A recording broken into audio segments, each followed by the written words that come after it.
Eagle has wings. Roger.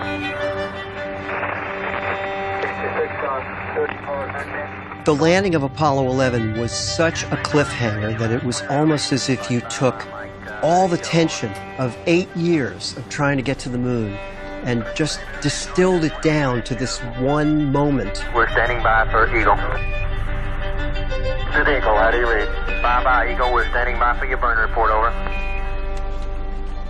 It's a decade worth of blood and treasure invested in this. We're still go, altitude 27,000 feet. Same alarm, and it appears to come up when we have a 1668 up. Roger. Nobody wants to be the one who says, sorry, I have to abort. But you also don't want to be the one who crashes on the moon. 2,000 feet, 2,000 feet, into the ag. 47. All of the work of 400,000 people really came down to that last minute. 60 seconds. Lights on. 30 feet, 2.5 down. They only have enough fuel for one shot at this, which has been 8 years in the making, is the result of a presidential challenge to do something that seems almost like science fiction. And it's all hanging in the 30 balance. seconds. Forward.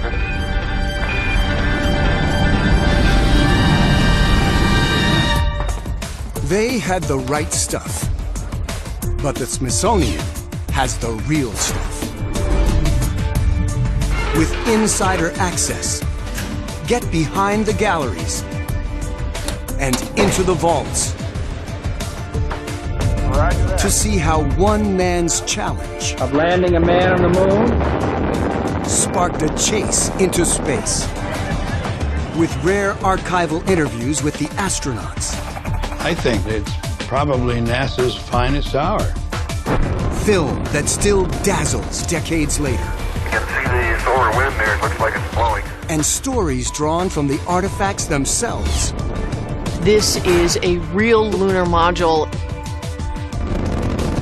Relive one of the most riveting moments in history, when another world beckoned, and we took the bait.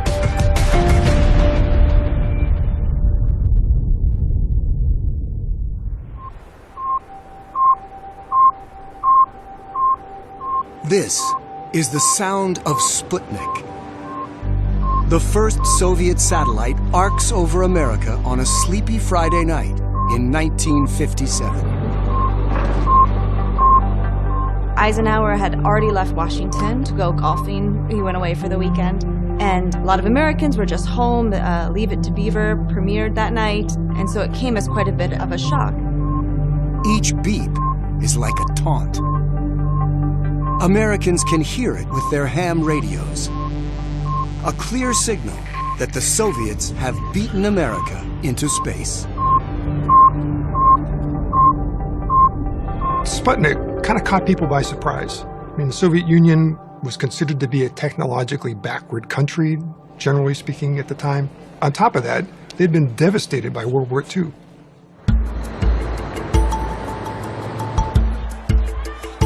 On the other side of the world, America appears to be thriving. It's 1957.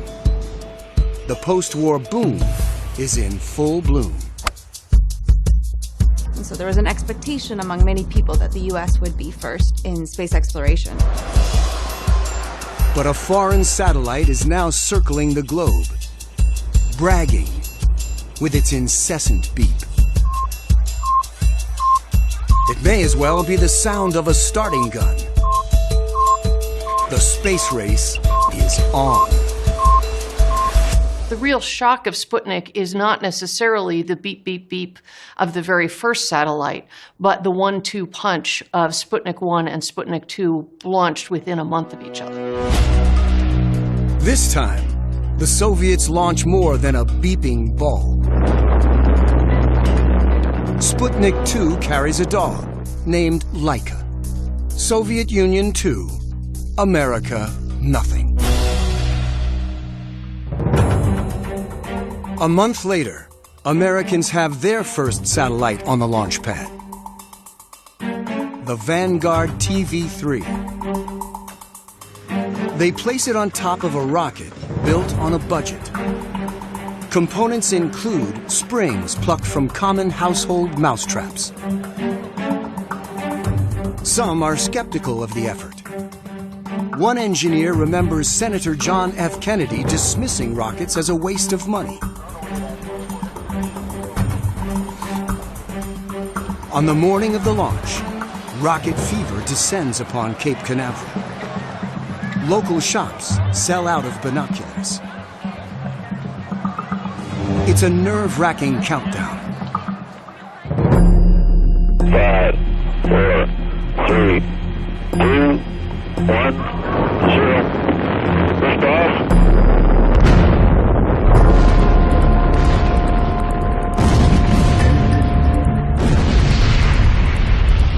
Someone in the control room screams.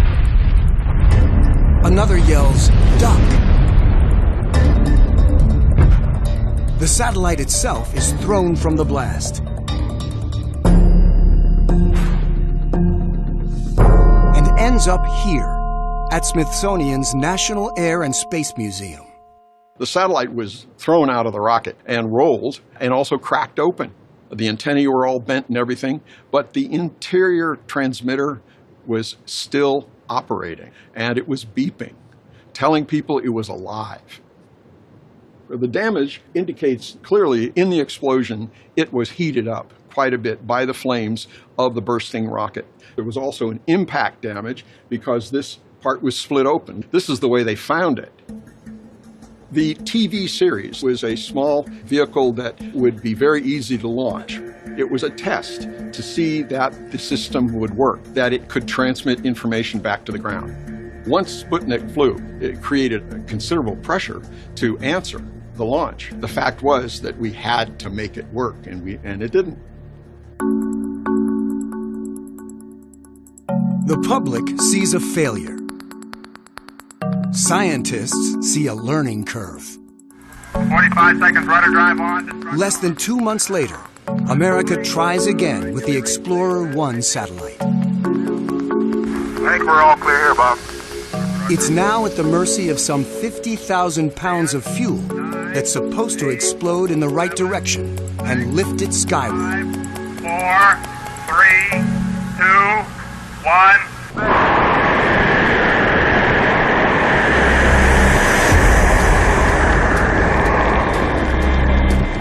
America's first satellite is in the air. Looking good here.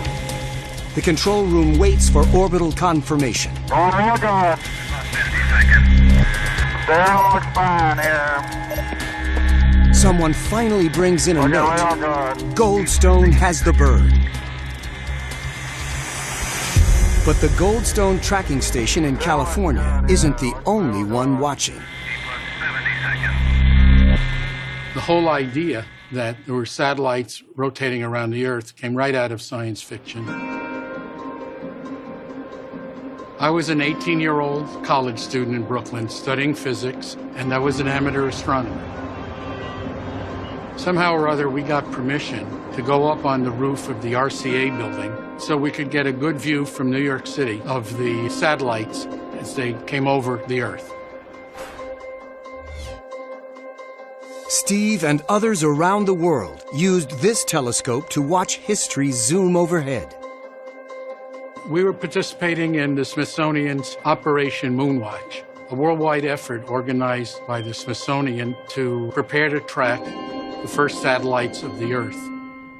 We had a number of these placed along the table so that their fields of view created kind of a picket fence across the sky. We knew the satellite was coming. We didn't know exactly where or exactly when, but at least one of the telescopes would catch it when it went by. Steve's own home movies show the thrill of being at the top of the city skyline and trying to look even higher. This was all stuff out of science fiction. And all of a sudden, it was happening. And we were on the cutting edge of seeing what was going on. So that was exciting enough to keep you up all night.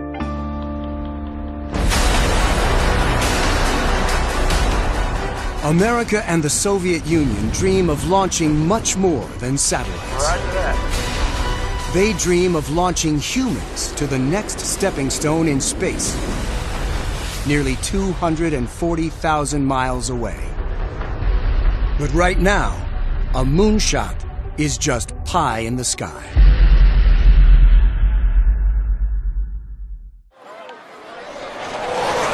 In 1958, NASA posts a new position, open only to military test pilots.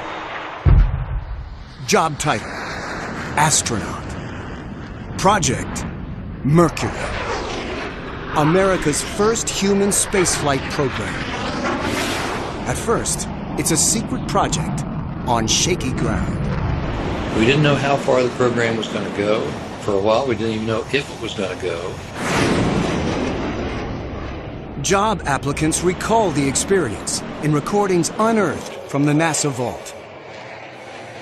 These three men tried to convince me how neat it would be to get in a capsule on top of a rocket. I said, no way. I'm an aviator. I'm a hotshot flyboy. I'm a test pilot.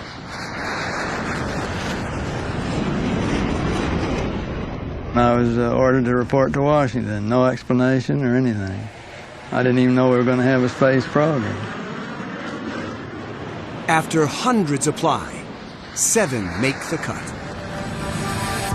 Gus Grissom, Scott Carpenter, Deke Slayton, Wally Schirra, Gordon Cooper, Alan Shepard, and John Glenn. On April 9th, 1959, NASA introduces its first class of astronauts. The media is ready. The men are not. This was a big surprise. 7 of us sitting on a stage in Washington, D.C. with a bunch of press corps. They were there interrogating us. Jokingly, of course, said that I got on this project because it'd probably be the nearest to heaven I'd ever get, and I wanted to make the most of it. John Glenn really shone at that press conference. He was very adept at public speaking and had natural charisma that came across very much. I also agree wholeheartedly with Gus here, and I think we are very fortunate that we have, should we say, been blessed with the talents that have been picked for something like this. They quickly become cover stories. They hadn't even flown in space, and they were already household names, and they were celebrities. But they're also competitors. Project Mercury is just one part. There were 7 guys competing for the first job, or whatever that turned out to be. The first job, they assume, is to be the first human in space. All 7 begin a crash course in space travel. Once we were selected, it was sort of open-ended as to what kind of things people could think up for us to do that might have some weird remote application to spaceflight. Wally Schirra endures a heat chamber. Gus Grissom tries to fly blindfolded. And John Glenn becomes a human test dummy for G-forces. Astronauts call this centrifuge the Beast. You're straining just as hard as you possibly can strain to keep enough blood up in your head to keep from blacking out. They spin so violently that their hearts bang into their lungs, knocking the wind out of them.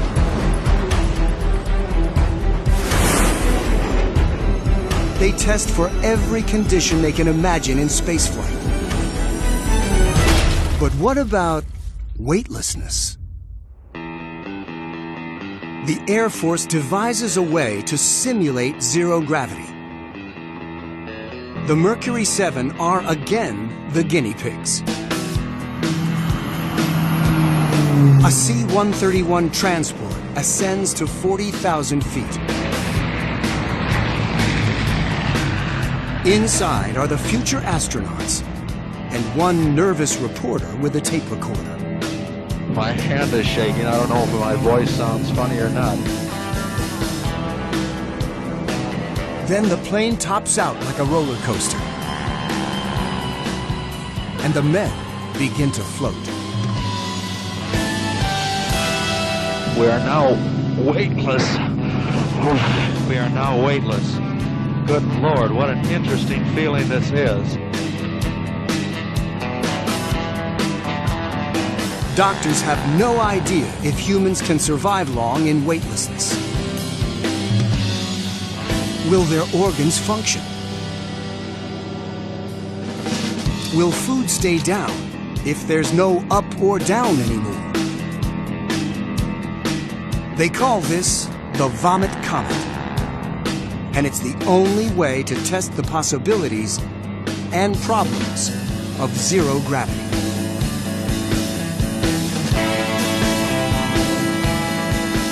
The Air Force even tries it on animals.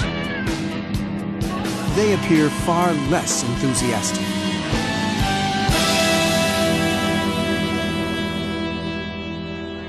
Doctors also worry about the psychological stress of space travel on the Mercury 7. They present memory puzzles for testing, random drawings for analysis, ink blots for interpretation. They were also tested for their ability to work with others. They were asked questions like, "Who am I?" and then asked to explain who they were. What they are is fearless. NASA psychiatrists are astounded by bravery that borders on recklessness. Their worst fear isn't dying. It's not being allowed to fly. They've tested the men. Now, they test the machines. We had essentially a new product. It didn't look very much like an airplane. But if you were going to put a pilot in, it was going to have to fly somehow, like an airplane. As the astronauts check out the space capsule, they realize the initial Mercury missions won't be much like flying a plane, more like riding a bullet. A rocket will launch the capsule with enough speed to clear the atmosphere. More than 5,000 miles per hour. After mere minutes, the capsule's retro rockets will slow it down for re-entry. A fiery freefall into the Atlantic Ocean. Slowed only by parachutes near the very end. NASA drops empty capsules to test those parachutes. A thin nylon barrier between life and death. Normally, a parachute is a test pilot's last chance to live after ejecting from an aircraft. Now, the parachute is Plan A. There is no Plan B. As the old joke goes, it's not the fall that'll kill you, it's the landing. It's very clear what the consequences of failure are to the astronauts and to everybody. So they test the parachutes over and over again. No one has said it quite yet, but failure is not an option.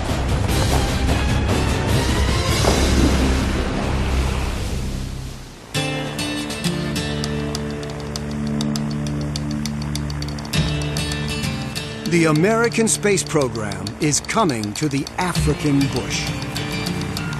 Creating the Mercury program meant creating not only the launch vehicles and the capsules and the crew that could go in them, but also creating all of the ground support of a whole network of listening stations and communication stations around the world. NASA sends new employees far afield to build this new network. One of them is Arnold Aldrich. I didn't know too much about the space program. NASA was only like 9 months old. They arrive in places like Nigeria, Morocco, and Kenya, fully equipped with pocket protectors, ready to conquer space. We had quite a few just fresh college graduates who were ready to tackle anything but didn't have a lot of experience and also didn't know anything about what couldn't be done. They join military personnel to be the eyes and ears of Mercury when it tries to stretch flights beyond the Atlantic Ocean. They will track flights as they come over Africa, communicate with the spacecraft, and send data back to mission control. Some stations more quickly than others. Only half of them had voice communication with the control center. You couldn't talk to the Cape. They only communicated via teletype. So you would write out what you wanted to say on a piece of paper. You would hand it to a teletype operator. He'd run over to the teletype machine and type it in. And then it would take some period of time, and it would type out at the Cape, and they'd read it.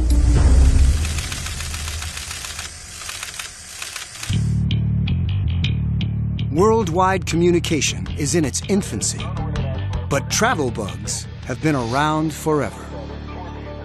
One of the most important pieces of equipment we had was the bottle of kaopectate. And it would set up on top of the console. Aldrich's own father wonders what in the world his son is doing so far from home. My dad asked me, when I was going to actually get some real job to work on. I mean, this is nice to work on these esoteric things, but, when are you going to go start and actually work on something?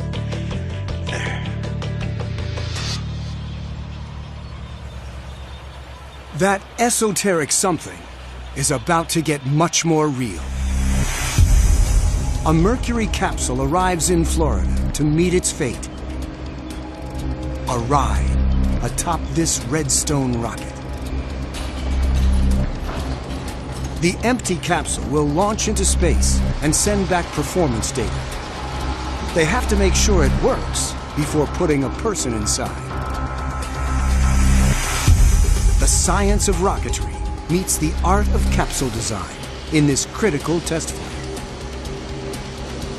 Mercury 1, November 1960. 3, 2, 1, 0. Ignition. The rocket gets no higher than 4 inches. It was a pretty embarrassing event overall. We were ready to launch our first Redstone on a suborbital flight to test the Mercury capsule, and it doesn't go anywhere but a couple of inches. Boosters light up, then inexplicably shut down. The escape tower shoots off by itself. The capsule's parachutes pop open and drape alongside the rocket. The nation appears to be stumbling into space. The new president, John F. Kennedy, doesn't like the optics. The failure of Mercury 1, it was seen as another blow to U.S. prestige, and that the U.S. kept on trailing behind the Soviet Union in space exploration and was having a very difficult time catching up. 3 years into their new jobs, the former test pilots are getting a little testy. So far, it's been all drills and no thrills. Waiting around is not their strong suit. Some wonder if joining the space program was a bad career move. It was really touch and go there, but we were still highly competitive. There were still 7 guys going for whatever flight was available. But will there even be a flight? John Glenn gets fitted for his custom capsule seat, with no guarantee he'll ever get launched in it.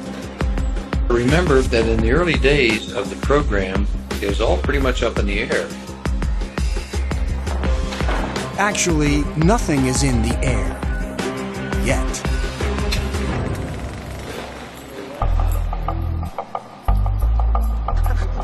Before any of them go into space, this chimpanzee will pave the way.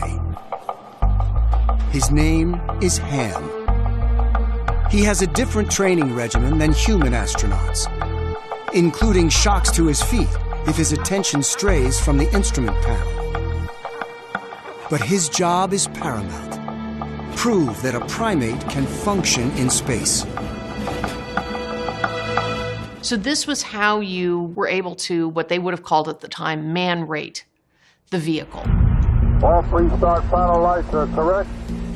Mercury go. Evacuate lights on. T-minus 18 and counting. Since the embarrassment of Mercury 1, they think they fixed the rocket. Minus 10, 9, But will the capsule keep Ham alive? 6. 1 second. Lift off. Mercury 2 punches through the Florida sky, with the hopes of the program riding on a 3-year-old chip. We are correct. The capsule loses pressure, but Ham's spacesuit keeps him alive. He pulls levers and pushes buttons as trained. They know he's conscious, but don't know if he'll endure re-entry. We're receiving data again. Let us know when you regain the signal. Ships find Ham's capsule in the wide-open Atlantic. They whisk it aboard and open the hatch to see if Ham survived. He was a little dehydrated, he was a little fatigued, but they gave him an apple and he liked that. He has nothing more than a bruised nose. Everyone hopes the first human in space will be so lucky. But who will it be?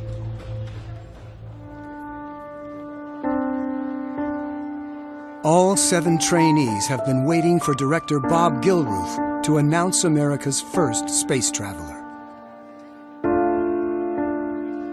NASA finally picks Alan Shepard. Well, there I am, looking at 6 faces looking at me and feeling totally elated that I'd won the competition. But yet almost immediately afterwards feeling sorry for my buddies. I mean, they were trying just as hard as I was.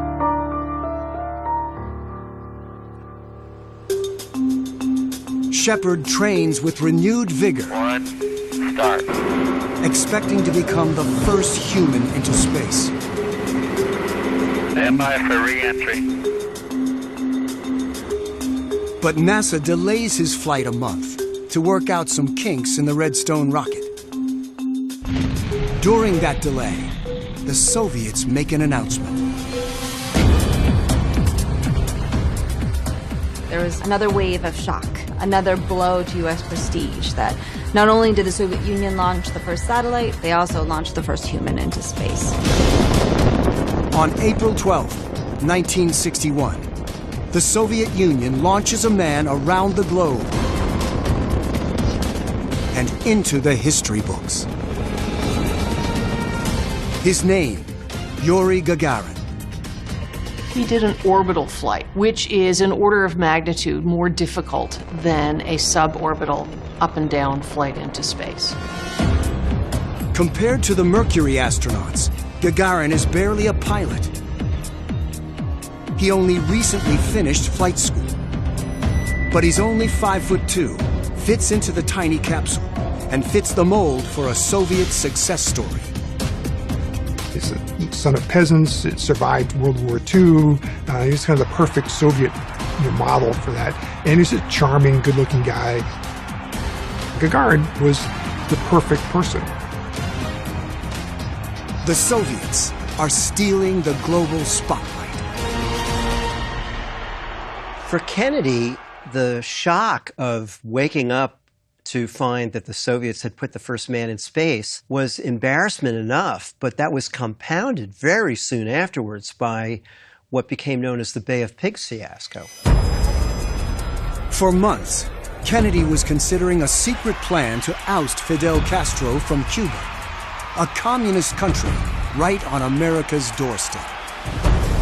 On April 17th, U.S. Navy ships enter Cuba's Bay of Pigs and unload a small fighting force of Cuban exiles to trigger an overthrow of Castro's government. But the invasion force is quickly defeated. The coup is a flop. The timing, just 5 days after Yuri Gagarin's flight, is coincidental, but it looks like Kennedy is on a losing streak. This was a tremendous embarrassment to this young president who had only been in office for a few months.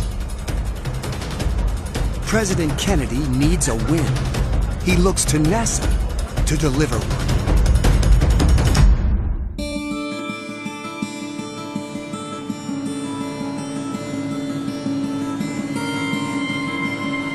Just a few weeks later, NASA hopes one man can salvage some national pride. The weather was good, and I remember driving down to the launching pad in a van. Alan Shepard remembers every moment of Mercury 3.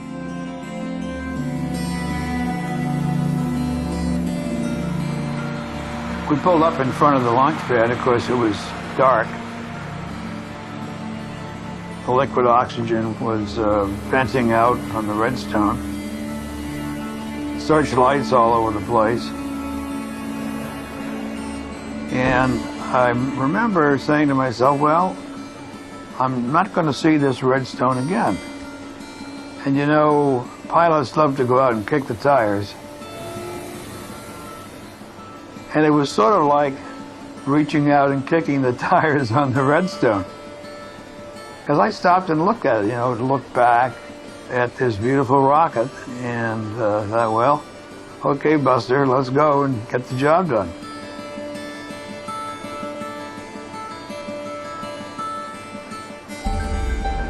When day breaks, astronauts Wally Schirra and Scott Carpenter circle in fighter jets to watch the launch. We couldn't stay close to the pad because there are a lot of unknowns and dangers in those days. CO, did you verify you got a border light? Those dangers aren't lost on Shepard. Roger, ready to resume the count, STE? At this point, no rocket launch is a sure thing. Okay, Stoney, take it over. Roger. 5 seconds. Roger. Thousands are at the Cape. Firing command. 45 million are watching on TV. And 2 buddies are hovering nearby.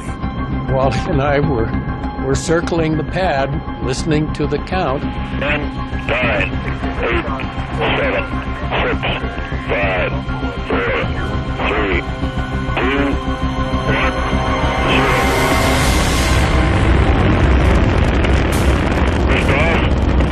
All right, lift off and the clock has started. Yes, sir, reading you loud and clear. At liftoff, Shepard's heart rate jumps to 126 beats per minute. Cabin at 14 psi, oxygen is go. And the rocket sends him 100 miles up, leaving Schirra and Carpenter in the dust.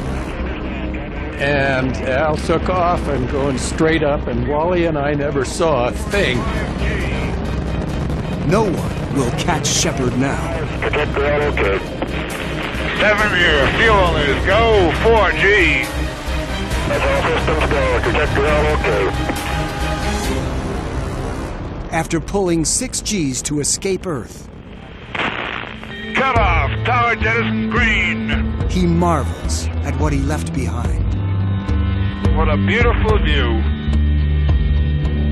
Cloud cover over Florida, 3 to 4 tenths near the eastern coast.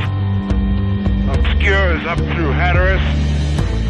He's only weightless for 5 minutes, but completes a tightly scripted series of tests. Switching to manual yaw. He's all business. Okay, switching to manual pitch. Re-entry goes without a hitch. Main chute is raced. Main chute is green. Main chute is coming unraced and it looks good. America finally makes a splash in the space race, even though it doesn't match Gagarin's full orbit. Being able to answer Gagarin's flight with Alan Shepard's suborbital flight was seen as a U.S. answer but a somewhat insufficient answer. Shepard grabs his helmet, says goodbye to his ship, and finds himself at the White House just 3 days later to receive a medal. To Alan Shepard, we're very proud of him. And so as the president made his speech and said, "I now present you a medal," the thing slid off the box and went to the deck. Members of the House and Senate. We almost banged heads. Then he said in his damn Yankee accent, "Here, Shepard, I give you this medal that comes from the ground up." It's all quite a show. But privately, Kennedy's not supporting Mercury for the science. It's for the status. John F. Kennedy was very attuned to the importance of image, to prestige, and to public relations. And so space exploration was sort of used as a measuring stick to understand national strength. If space is where Kennedy can finally show up the Soviets, he's all in.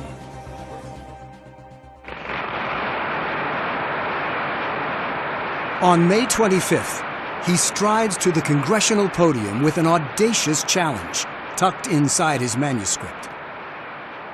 John F. Kennedy's announcement before a joint session of Congress comes really fast. You have to remember that it was only 6 weeks earlier that Yuri Gagarin becomes the first human being to fly in space at all. I believe that this nation should commit itself to achieving the goal before this decade is out of landing a man on the moon and returning him safely to the earth. The general tone of this speech was sort of a call to action. He was telling his fellow Americans that they had to take on grand challenges. This grand challenge now falls on an agency that's not yet 3 years old. Alan Shepard's first flight into space was only 3 weeks ago. NASA had a grand total of about 15 minutes of actual human spaceflight experience. One flight. And he's saying we're going to send multiple people 250,000 miles to the moon and back.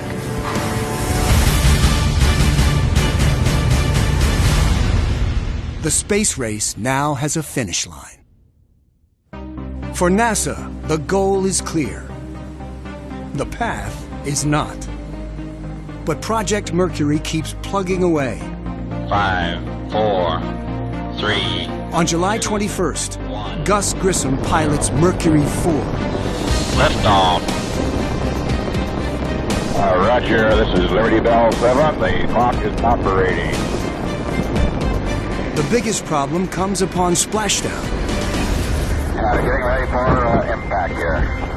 You can see the water coming right on up. His hatch blows open while waiting for rescue. The capsule flooded with water. Grissom scrambled to get out. He narrowly escaped drowning. The helicopter was able to pull him out of the ocean safely. But the capsule sank and went to the bottom of the Atlantic. And Grissom was kind of shaken up by the time they got him back on dry land. So far, 2 Americans have gone on short up and down flights. The third is supposed to circle the globe. And no one is more ready than John Glenn. 60 seconds and counting.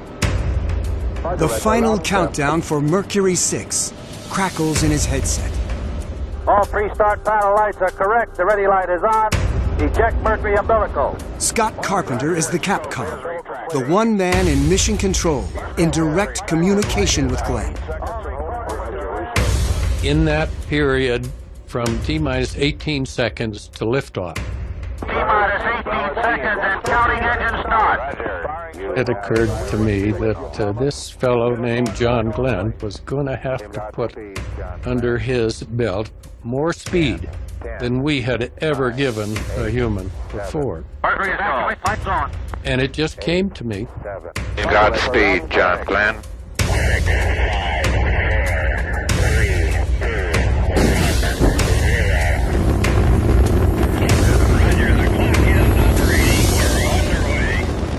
He's on his way to exceeding 17,000 miles per hour, pushing Glenn deep into his custom-fit seat. A little bumpy along about here. 50,000 crane their necks from the Cape. 100 million more watch on TV, more than double the last launch. They witness near perfection. Roger, reading you loud and clear. Glenn's trajectory is only 0.05 of a degree off. Looks good. Flight steering is good. Roger. Mission Control thinks he's good for 7 orbits. I could not see the tower go. I saw the smoke go by the window. Ground computers estimate he could do 100. Roger. Still have about 1.5 Gs. Programming over. Shepard and Grissom had minutes. Glenn will have hours. Capsule is in good shape. The main purpose of my flight was to find out what reaction the human body had to extended weightlessness. Some of the doctors, for instance, thought that my vision might change during flight. So doctors turned Glenn's capsule, now at the Smithsonian, into a tiny examination room. So this is the actual Friendship 7 capsule that Glenn rode in around the Earth in February 1962. And right in the middle of the instrument panel is a tiny eye chart. And periodically throughout the mission, he had to look at the chart and register how clearly he could see it. Because the doctors had all kinds of scare stories. Were his eyes going to go out of focus? When they're floating around in zero gravity, you wouldn't be able to see properly anymore. So we had to periodically perform this eye chart test. I have excellent vision on the charts, no astigmatism or any malfunctions at all. As he was going around the Earth, the doctors asked him to swallow a few times. He had actually applesauce and water, things like that to eat. They were worried about whether you'd become nauseous if you moved your head. So he turned his head from side to side and to see whether he had any disorientation. This Friendship 7, the head movements cause no sensations whatsoever. Thank you. Mission Control has a tight script for Glenn to follow. Then he writes his own story in pictures. NASA didn't really feel that images and photographs or video were really all that valuable to what they were working on. But Glenn didn't really see it that way. And so after getting a haircut in Cocoa Beach, John Glenn walks into a drugstore to find a camera to take on his mission. And he purchases this camera and takes it back to NASA. The first thing they realized is he would need to operate it with just one hand. So they needed to flip the camera upside down to be able to add this handle. And they also needed to add triggers to be able to capture a photo and to wind the film. And so really he could just hold it with one single gloved hand and operate it with 2 fingers. Glenn knew that it would be important to carry his experience back to Earth. I still have a brilliant blue band clear across the horizon, almost covering my whole window. As one of the first people to go into space, he wanted to share that with everyone around the world. The sky above is absolutely black, completely black. And taking pictures with a camera that you could buy in a drugstore was the perfect way to do that. Roger, say again your instructions, please, over. At this point, Glenn has better PR instincts than NASA, but they won't help him get home. Attitude and retract the scope manually at this time. Mission Control reveals a problem, potentially catastrophic. While you're doing that, we're not sure whether or not your landing bag has deployed. Roger, I understand. The landing bag is tucked inside a critical part of the spacecraft, the heat shield. If the landing bag had actually gotten loose, that means the heat shield might move out of position during the re-entry, and then the spacecraft would break up. It would burn up. He would be incinerated. Was the landing bag really loose, or is this a false instrumentation signal? They didn't know. Astronaut status is go. Ready for re-entry, over. Roger. After 3 orbits, Glenn maneuvers the spacecraft to the required 14-degree re-entry angle. A fiery heat glows around him. My condition is good, but that was a real fireball, boy. Roger, reading you loud and clear. Millions on Earth hang on every transmission. Astronauts in good shape, tracking systems around the world. We're standing by. Ships look for the capsule. John is 1 second fast.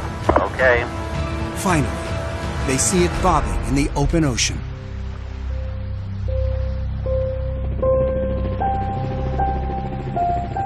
Reporters break the tension of an anxious nation. U.S. astronaut John Glenn is on the deck. Is reported to be a hale and hearty astronaut after his history-making flight.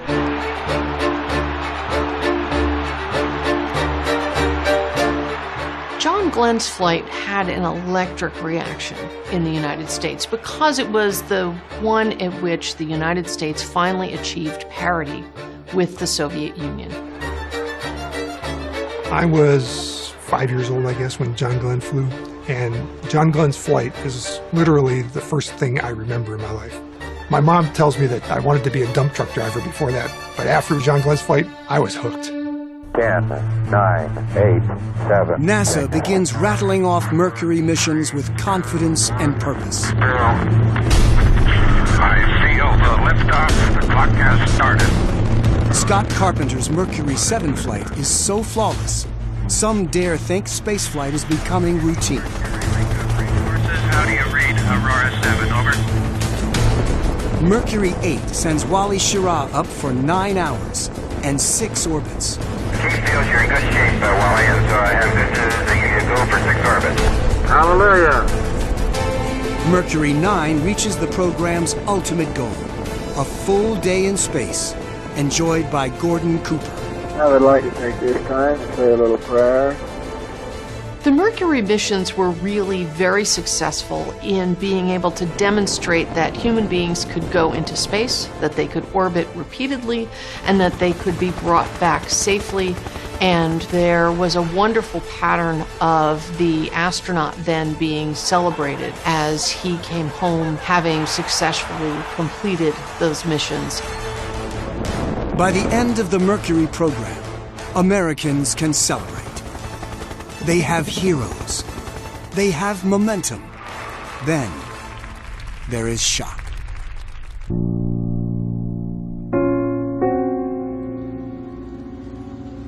When President Kennedy was assassinated in November of 1963, the nation really stopped. Here was this young president who was so optimistic in his tone, so visionary in his outlook, leading us into what he called the new frontier, and space was at the forefront of that. And suddenly he was gone. People were devastated. I grew up in the Boston area, so the Kennedys were royalty and where I came from. And my parents, who I thought of as incredibly strong, they were both crying that night.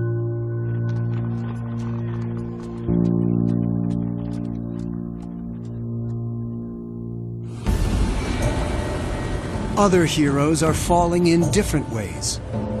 2 astronauts have their worst fears come true. Doctors tell them they can't fly. There's a saying, there's only 3 ways to get out of this business. You can retire, you can be killed, or you can be grounded. And the worst of those, by far, was getting grounded. America's first man in space, Alan Shepard, is diagnosed with Meniere's disease. It causes a lack of balance, dizziness, in some cases nausea. NASA grounded me right away.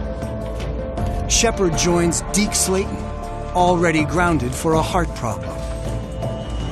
2 of the original 7 astronauts are now off the flight roster. Just a week before his death, Kennedy visited NASA. The missions to the moon, called Project Apollo, are on the drawing board for his review, but it's only a sketch. As we're getting to the end of the Mercury program, I realized that the Apollo program is nowhere near ready yet, and we're going to need to learn to do a whole bunch of things to get to the moon. They'll have to fly exponentially farther. There were so many unknowns about landing on the moon that they couldn't bite off that whole chunk at once. They'll have to fly longer. How do you have astronauts in space for as long as it would take to get to the moon and back? They'll have to fly smarter. How do you get two spacecraft to meet up in space? How do you then dock? And they'll have to fly sober. Spacewalks, EVA, extravehicular activity. How do you get in and out of the spacecraft safely and then still be able to return to Earth? And there's no way to answer that with the Mercury capsule because it's not capable. And the Apollo capsule's several years down the road. We need something else. The answer, Project Gemini, born out of necessity, but racked with complexity. We have a liftoff at 16 minutes after the hour. It has to work. Gemini 5 is go for stage. The fate of Apollo's moonshot is at stake.